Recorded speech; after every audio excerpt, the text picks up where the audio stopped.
Why you did not sing to me? Gihati-hati na nila guys, nag-caroling.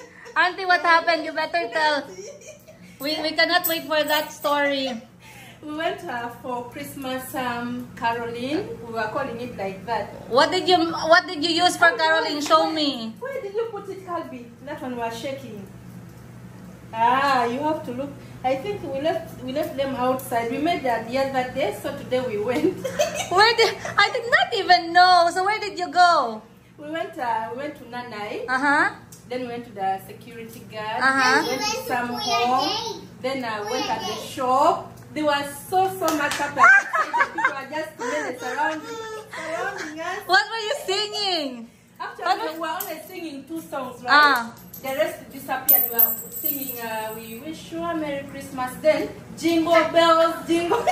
So Chico, when they don't give him money, he will not move. He'll just continue shaking. Oh, I cannot wait for that episode. Chico, you went for caroling. Chico and 30 pesos. Then Calby 70 pesos. Wow. 100. Then some nips from the shop.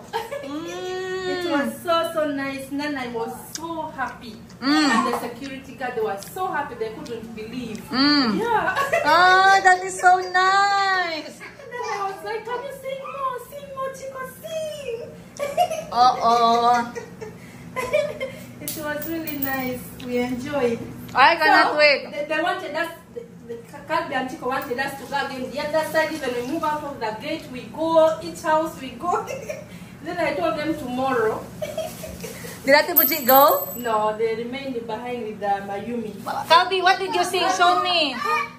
Calby, tell your mom what to sing. Chico. Jingle bell, jingle bell, Give me the jingle all the way. Oh, what Easter, I want to something say, hey. Then another song. You better look for this and you sing for mommy. We sang only 2 songs, remember? You look for it and then you sing for mommy, so I'll give you money. This is the one to sing for Mommy Morning and Lula. Whoa! Tomorrow then. Happy New Year. What? Okay, no, you have to be outside the house and use your bell. Where's your bell? The one who was shaking. The one you were shaking. Remember, I bought them 2 shakers, Auntie? Yeah. The colorful one. So where are they? You drop it in your savings bank, Chico. Don't look at me like And that. they wanted us to eat the money. They wanted us to go and buy something and eat it Immediately. No, it's not supposed to be. And for you, how much did you make? No, I did not even Ah, just the kids. Yeah. Mama was just backing them up. What time did you go? Afternoon when the sun was down? Yeah, when the sun Oh, that is so fun. An easy one. You say, Pasko na naman. That's difficult. Wait lang. Ano nga yung mga Tagalog na kanta, Okay, this one. Thank you. When they give you money, you sing like this. Thank you. Thank you. Ang babait ninyo. Thank you. Ang babait means you are so kind. Okay, say that. Thank you. Thank you. Ang babait. Ang babait Ninyo. ninyo. Thank you. Ah! Again. One more time. Thank you. Thank you.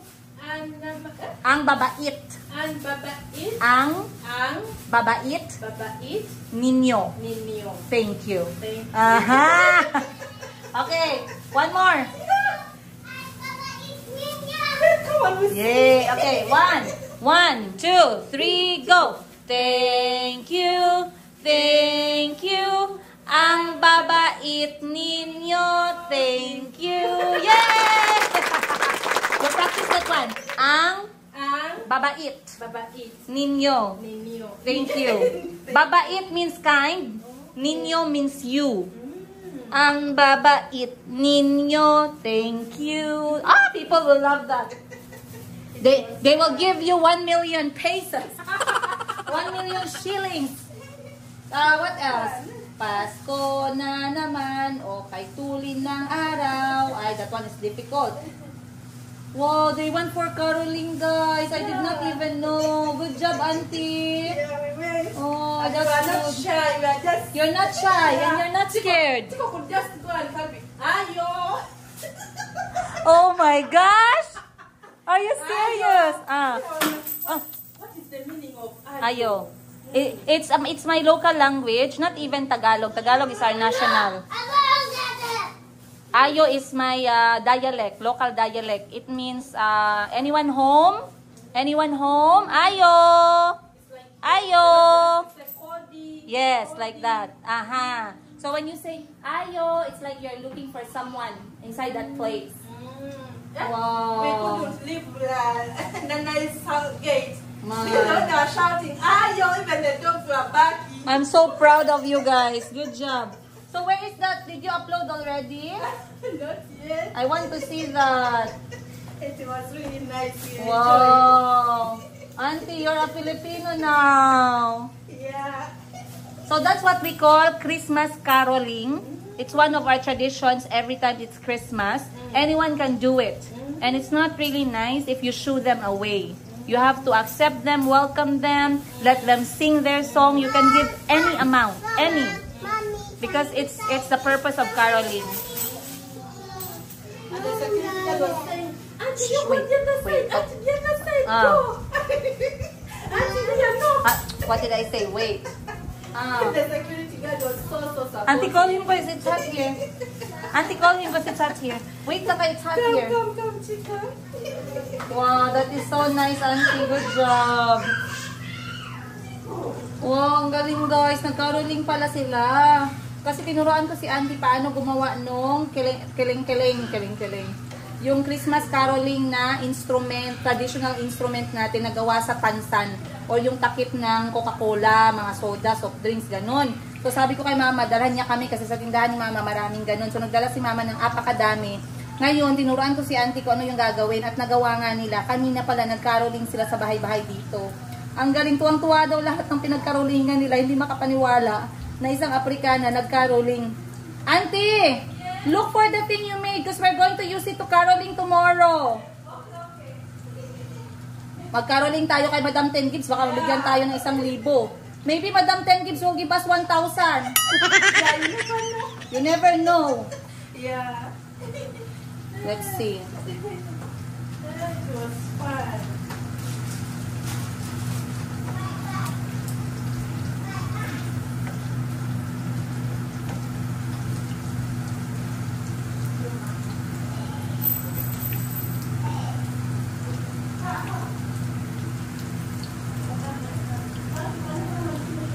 So guys, natahimik. Andito ako sa kusina. Ako nagluluto ng tofu. First time ko tong gagawin para sa aming lahat. Titingnan ko kung masasarapan sila. So itong tofu nabili ko ng 95 pesos, kalahating kilo. Ang gagawin ko ay tofu sisig. And patitikman ko si Auntie. So ngayon, una kong ginawa is dinry ko lang yung tofu ng tissue paper. And then, na-slice ko siya into cubes and then ipiprito. Pag once na prito na siya, golden brown na, saka ko siya lulutuin into sisig. So, titingnan natin mamaya kung magustuhan ng aking mga madlang people itong ating sisig tofu. Magdala din ako ng konti bukas para kay Parts tsaka kay Giselle. Titingnan ko kung masasarapan sila. So, malimit nyo na ako nakikita sa kusina, pero I used to love cooking. I used to cook a lot. Pero ngayon nga, dahil sa schedule ng aking pagbebenta, aking buhay nanay, at ako talaga yung breadwinner ng everyone. So, kailangan nating mag-sakripisyo. Hindi na tayo nakakapagluto. Pero from time to time, lalo na pag meron akong cravings, or tinuturuan ko si Auntie ng bagong recipe, then nakikita nyo ako sa kusina. Ayan. So, medyo malapit na guys. Halfway na, naging brown na tong ating tofu. Medyo golden brown na siya. Konti na lang. And then, mamaya, i-prepare ko na yung kanyang sauce. So, for the sauce, ay, bumili pala ako guys ng watermelon kanina sa daan. Mahal yung kilo na napagbilhan ko. Pero eto ay yellow na watermelon. And sabi sa akin, mas matamis daw to. So, tikman natin. Auntie, come and try this yellow watermelon. Pick one. And then, try it. Because someone told me that it's really sweet. Sweet? Yes, very sweet. Ay, Auntie. Parang may asukal. Sarap. So, for dinner, ano kain mo, te? Ha? Kamote? Ipunasan nila dyan, te? Kung kailan pinakamali matala ay mas naglilingling. Gaano man ang kapal ng ulap, sa likod nito ay may liwanag. Liwanag na ito ay nasa ating lahat. May sinagang pagtulong bukas. Mga bata ha. Nang pangyayakap, naging ilog, ang lahat ng sugat, ang nagsindi ko ang ilaw. Walang iba, kundi ikaw. Ay, ulaw-ulaw. Salamat sa liwanag mo. Muling magkakakulay. Ang Pasko dahil ikaw bro, dahil ikaw bro, ang star ng Pasko sa aming bahay, ang aming bati. Merry Christmas, nawawala ang pag-ibig at celebrate. Yeah. Ay nagiging Pasko lagi, at dito napaparito. Hihingi kami ng aginaldo, at kung sakali kami perwisyo, palinda na kayo kami na mga tuta. Go give. You give. Wow. That's it. Say thank you. Go. Thank you. Thank you. Ang mabait ninyo, thank you. Okay, Chico, give anak. Wow. Wow. Merry Christmas. Alright. Nay, ingat mo sa mga iro, ha? Morning, guys. Ayan. Sumikat ng araw ngayon. Pero nakikita ko yung weather namin lately. Yung kanyang pattern is maganda yung araw sa morning. And then pagkahapon, medyo kumukulimlim. Ang lalim ng Tagalog natin, guys. Kumukulimlim and then umuulan kapag kagabi. And ngayon nga, apakaganda ng aming morning. Natawa ako dun sa... Ay, naiwan ko. Sana pinakita ko sa inyo, guys, mamaya. Ang ganda ng Mount Matutum ngayon. Oh, sobrang clear. Natawa ako sa story nila kahapon kasi hindi ko ini-expect na sila pala ay magkakaroling. So, gumawa sila ng kanilang... Anong tawag mo dyan? Yung ginaganyan pagkaroling sa Tagalog. Basta sa amin, tawag nito. Traditional instrument. Tamburin, traditional tamburin gawa sa tansan, sa takip ng soft drinks. Pero mali yung paggagawa, pero it worked naman. Okay lang.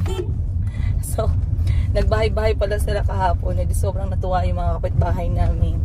And nakakolekta si Chico ng 30 pesos at si Calvin ng 70 pesos.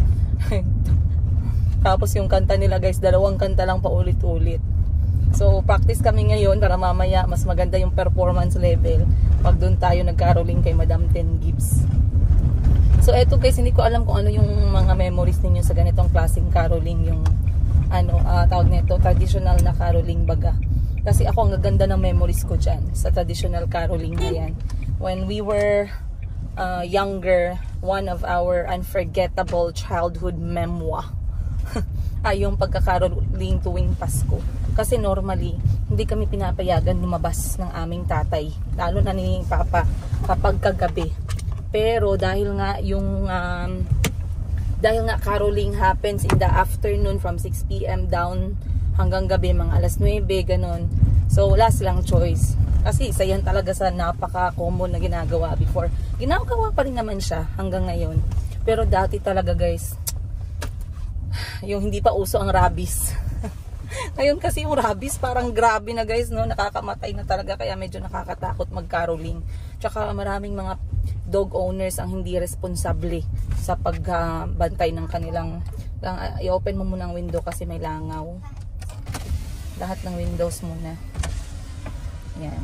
So, and then, tawag nito. Isa yun sa aking mga paboritong memory. Kami magkakasama, magkakapatid, minsan mga kaibigan namin. So, pag pinayagan kami, guys, dala na namin yung aming traditional na tamborin na gawa sa tansan. And then kami magbahay-bahay. Swerte na pag kami naibigyan ng 20 pesos or 20 pesos that time, napakalaki na nun. Pero normally, ang binibigay is sa piso, 2, 5 piso, ganun. Tapos kami maabutan ng 2 oras sa kakaikot. Ganun lang din yung kinakanta namin guys, no? Ulit-ulit. We wish you a Merry Christmas. We wish you a Merry Christmas. Tapos ang saya na namin pagkatapos naming mag-caroling. Pag nakaipon kami ng mga 20 pesos hanggang 50 pesos, hahati-hatiin na namin. So nakakatuwa kasi ngayon konti na lang yung mga batang gumagawa ng ganyan, ng caroling. Mostly ay babad na talaga sa gadget. Hindi ko alam kung nasaan kayo ngayon, kung napaka ano pa ba, pinapractice pa ba yung caroling. Pero ngayon sa bahay namin siguro sa 5 nag-caroling guys, 4 doon mga adults, mga matatanda na. Isang grupo pa lang ng mga bata yung napunta sa bahay. Pero tuwang-tuwa si Auntie sa kanyang experience sa ating kultura ng Pasko. Ayan, ang caroling ng mga Pilipino. So, sabi ko nga kay Chico at kay Calby, kung anong gagawin nila sa pera nila. Gusto nilang i-shopping agad, sana all. Sabi ko, ilagay na lang nila sa kanilang savings bank para maipon nila yung kanilang pang-caroling at matago nila yung kanilang pera. Ay, may langaw. So, mamaya guys, abangan ninyo kasi mamayang hapon kami magkakaroling dun kina Madam Ten Gibbs. Ayan, Madam, heads up sa'yo. Mag-prepare ka na dyan ng color blue. Yung malutong na blue. Tapos 100 pala yun. Hindi, yung sabi ko ay yung 4 digit. Nag-demand pa. Wala kasi si Madam Sheena eh. Magkakaroling sana tayo kay Madam Sheena. Pero wala siya dito ngayon. So, tatarget natin yung mga kapatid ko. Yan natin mamaya sino yung mabubudol. So, abangan nyo mamayang hapon. Caroling episode ng Pamilya Higa. Sa mga kapatid kong mukhang pera. May parang 4 silang pwede nating kantahan mamaya. Alright guys, so yun lang. Kwentuhan nyo naman kami kamusta dyan ang Pasko ninyo. Sana po ay okay kayong lahat. Sana po ay healthy kayong lahat dyan. At magkakasama kayo ngayong Pasko. Syempre. I'll see you guys on the next chikahan natin sa next episode. You see? You say sa Jollibee. You read that one. Read it. It's Tagalog. Chicken Joy. Chicken Joy. Ang sarap. Ang Pasko. Nang. Ang sarap ng Pasko. Yummy Christmas. Yeah, yummy Christmas. Then they say, sa Jollibee, bida ang saya. Sa Jollibee. Sa Jollibee. Bida ang saya. Bida ang saya means it's always happy. It's like KFC, finger licking good, right? But Jollibee, bida ang saya. Tagalog. Because they originated in the Philippines. Yeah. Kain na kami, guys. Ganda ng ninyo, ng chicken bucket ngayon ng Jollibee. Ang ganda ng design. Pakita ko sa inyo yung ginawa nila, Auntie, guys, na traditional tambourine. Eto, guys. Tinuruan ko si Auntie pero siguro nakalimutan niya yung step na gagawin niya. Pinasok bigla guys sa may alambre. Pero in fairness ha, nag-work naman. Tapos nag-practice na kami kanina ng Thank you, ang babait ninyo, thank you. Yahoo! Wow! Diretso thank you agad guys, wala nang caroling. Pasalamat agad tayo sa pera na ibigay nila. Kaya nyo ang ginawa, 1, 2, 3, 4, 5, 6, 7, 8 tansan, apakaliit, pero naka-laycom sila ng 100 pesos sa kanilang pagkakaroling kahapon. So kinakabahan na ako sa performance namin mamaya, nila pala dahil ako'y manonood. And dinala ko na lang din to para kay Chico, para may ambag naman siya sa lipunan guys. Hindi lang siya kakain sa pera niya. Alright, ako'y kakain na lang muna and then magpe-prepare na tayo for the activity today. Meron pa kaming sobrang kanin dito. Nga sinangag at saka sobrang ulam. So, see you again guys mamaya.